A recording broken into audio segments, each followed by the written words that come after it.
Hey everyone, welcome to today's video. Welcome to the Gamey Daddy channel. So before I actually go into today's video, I wanted to go ahead and clarify a few things from my last video because on reviewing, I realized that I did not flesh out some things very well, and that is my fault. It's difficult to do these things in 10 minutes and be able to hit the point as clearly as possible. So sometimes it may feel like I'm being misunderstood. Now, my conversation today is going to span around PvP in the Division 2, and I feel like I have to keep making these videos because if I don't make them, it seems like we're not getting a lot of the constructive discussions going on around PvP. And as someone who's not a PvP player, it's probably going to be difficult for a lot of, PvP players to listen to what I have to say. But it's okay. That's fine. If you feel like, I don't play PvP enough for you to listen to, you could stop the video. One thing that I do know, though, is regardless of the PvP, the Division is not rocket science to me anymore. I've taken the time to painstakingly understand this game from the development side and the player side to the best of my ability. Not saying that I know everything or anything. In fact, I know nothing. But as much as I know, I try my best to share and I try my best to learn more from you guys here in the community. So my video spoke about PvP and talking about a Division 3 without PvP. And I threw that idea out there to spark the conversation. And I'm happy at where the conversation is actually going from a lot of what people are giving feedback on. Because it seems like a lot of people have basically hinged the entirety of the Division's, life force as the dark zone, when in reality the Division can actually do without a dark zone. I think that's another argument for another day, but it's quite obvious that a the fully fledged PvE game can actually work if it's done well. And many people may be saying, but what game is going to do that? Well, I appreciate you, Lewis, for actually pointing out Borderlands. I never even thought about it. Like, I own all the Borderlands games. Sure, it's not a game that I necessarily enjoy 100%, but Borderlands is a fully PvE game. It doesn't have any PvP. Now, it has some competitive aspects of it, but it's a fun game, and it's a game that's actually survived and continues to weather through, all kinds of, I would say, time, constraints between releases. Borderlands 2 basically stayed and waited for 7 years before any new game was made. And even through then, the community remained very active in that game. I was doing my research to actually follow through with Borderlands content. If you guys follow the channel, I did a few Borderlands 3 videos because I was like, yeah, let me see what this game is about. But something happened to my account and I just dropped the project because apparently when they want to power level you up, they can, but somebody just used a glitch to power level my character up. And I was like, this is not legit. I don't even know how I've gotten to the max level without grinding the game. So I just deleted, the game after that point. It was just useless. But if you look at the Division 2, why the PvP suffers, I think, is because of a few things. Now, I'm not in this video saying that, we don't need a PvP mode in the Division 2. Not really. I wanted to say that in the Division 2, we suffer from a lack of a structured PvP mode. And let me give a few examples to clarify all of this. So in Ubisoft's earning call just recently, I was watching a video by Dadifouye, and I also went and read their earnings call, and this is their stockholders meeting, a shareholders meeting. They talked about Rainbow Six Siege being a huge profitable franchise for them.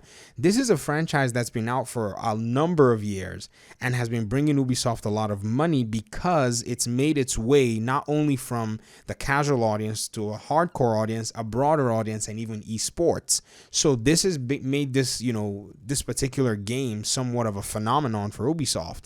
And the game has been bringing in a lot of money, and it's actually a fully PvP game. So when people say in the Division 2, why is the PvP bad? What's going on? Is this not an Ubisoft game?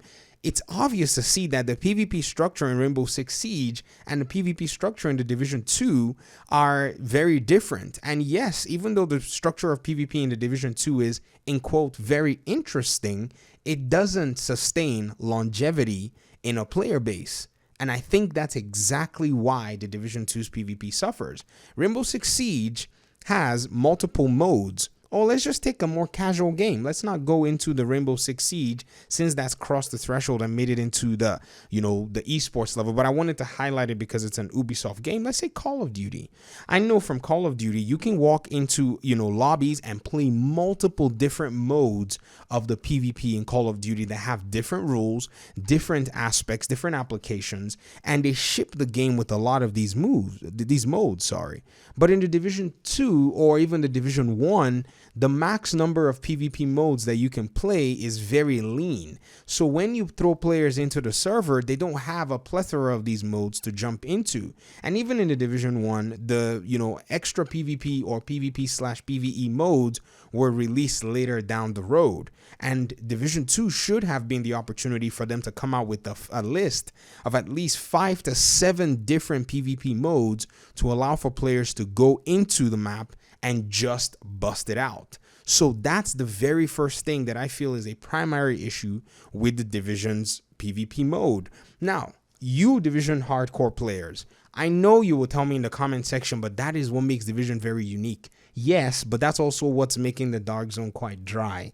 I understand. Some things are fun. So here is the choice. You can only have one. You choose the current Dark Zone structure as you have it and risk it dying out after a very short period of time, or you allow for some flexibility and have more people join in. Can't have them both. Many people don't understand the disorganized PvP structure and don't want to engage in it. And this is very evident even by other PvP games constantly gaining success while the Division's PvP constantly suffers.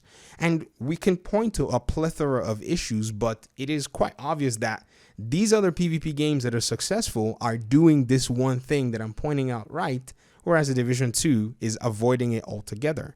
And then you also have to, discuss and concede that there are so many other aspects as well, like separation of PvP and PvE, which is a very huge conundrum and a huge question nonetheless. I mean, if you think about it, like what in the world are we going to do with separation of PvP and PvE? Should you farm and not be able to use it in the Dark Zone? That makes no sense.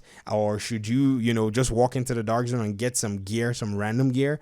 That makes no sense as well. So at the end of the day, the Division and the idea between the Dark Zone has to live with itself. They can make any kinds of amends, they can make any kinds of balance or any kinds of changes they want. But if they don't do those things and level out the playing field or make things structured like other PvP modes, if they're releasing another Division game, the Division PvP is going to face the exact same fate. You may even point to Division 1 as being fun and being better, and people are playing the Division 1's PvP. But the truth is, many of the Division players are here on my Uplay, all powering up the Division 2 and just grinding the game, whether it be in the Dark Zone or wherever. Many of them who were Division players are not going back to Division 1. As much as many people will say, oh, the Division servers are popping and all that, you still have a huge number of players that are still sticking here. And then let me throw one out there that's even a strange phenomenon in the same year that the Division came out. And this is a different game, and I've used this example a lot. This is Mortal Kombat 11. Mortal Kombat 11 came out 1 month after the Division 2 came out, and it has thrived magnificently. Why? Because there are troves and troves of PvP modes, and they constantly keep adding different twists and spins to the PvP. In fact, the Mortal Kombat 11 season structure is a PvP based season structure, whereas in the Division 2, which is heavily a PvE game, it's a full on PvE season structure. And there's no confidence that the PvP can even carry a season-based structure by itself because it doesn't have those other prerequisites, which include getting more modes out there, like a game which is a buddy or a neighbor of the Division, which is like Rainbow Six. And even next is coming up very soon, in about a week. Mortal Kombat 11 is adding a new spin on the PvP mode. As a Mortal Kombat 11 player, this is where I PvP, by the way. I know someone's going to type in the comment section, you don't know how to PvP. I invite you to Mortal Kombat 11 so that I can basically hack you in half with Kotal Khan. I'm not going to do it physically, but in the game, yeah, I'll be happy to, treat you to a little bit of that Aztec hospitality. If you wanted to come over there and PvP with me, I'll be happy to engage with you. But I think the formula for the PvP success is right there in the front of the noses of our development team. They just have to take it. It's a cookie cutter formula. It's a formula that a lot of people are used to. And the unique aspects don't have to be removed. The survival mode, the dark zone mode, these don't have to really be removed. But when you see things like Last Stand, which they refuse to do in the Division 2, when you see things, that Call of Duty is actually leveraging those kinds of modes that they've just somewhat maybe put on the back burner, or maybe they've shifted it to try to leverage it in the Division 3. I don't think, I don't think they have any way to succeed other than making this a priority in the next game. Now, I made my last video saying the Division 3 without PvP or whatever, but like I said in the end of that video, do not be surprised that they will come out with a Division 3 with a laundry list of PvP modes available once that game ships. I can almost smell that in the air, because I was looking at Rainbow Six Siege. I was thinking, oh my gosh, Rainbow Six Siege has made so much money, and it seems like the Division's money-making capacity continues to go down. I think Ubisoft might adopt that strategy because, like I've said, they adopt these strategies, they do these things because they understand that it's profitable. But right now, the profitability is in the division. For the Division 2 is in PvE. And for many who think that PvE cannot sustain a game, I pointed out at the beginning of this video that you have games like Borderlands. You have other games as well, too, that do have PvE aspects to them. Yes, it seems like there's a very short list, but there are a few of them, and I think they can actually sustain, a player base. I think they can even remain profitable if the development team understand a long-term approach. Our development team, I don't know what their long-term approach is many a time, so sometimes it seems like they botch things, but at the end of the day, you just still have to kind of wait. So by the time you're watching this video, it'll probably be released before State of the Game. So I guess we're yet to hear what the developers have to say. So we'll see at that point. But I hope I've been able to provide a little bit more clarity as to where I stand on these issues. My other video, like I said, I don't think it did enough justice, but I'm just trying my best to kind of convey my thoughts. It's quite easier to just have the conversation in a 45-minute window and go from there.